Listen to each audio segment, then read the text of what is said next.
अस्सलामुअलैकुम नाज़रीन, Sindh online TV में भलीकार आवां इमरान मलिक शामिल कयूं था हिन वक्त जूं ख़बरूं।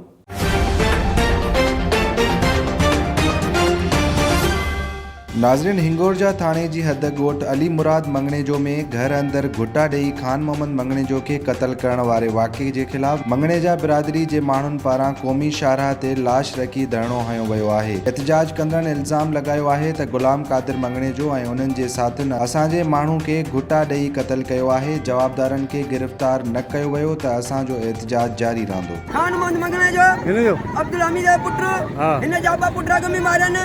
साल थियो हिकिड़ो पुटु घर में गिरी गोली वञी मारिया विया। सूबेदार जेको लाशाही साहब खान हो उन 5 लख रुपया मास्टर हाकिम खां वठी 2 चोलीअ में चालान कयईं, हिकिड़ो खून में चालान कयईं। अञा 15 ॾींहं गुज़रिया आहिनि।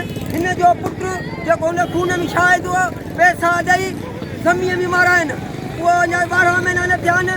अॼु ग़ुलाम क़ादिर ऐं ग़ुलाम क़ादिर जा 2 भाउर ऐं सऊ उन्हनि पैसा वठी घर में मारियो अथनि। हिन खे मारियो अथनि। हिन जा पुट मारियनि, उन पीउ खे गॾु मारियो अथनि। 12 महीननि में 3 खून कया अथई। वधीक ख़बरुनि ऐं अपडेट्स जे लाइ ॾिसंदा रहो सिंध ऑनलाइन टीवी।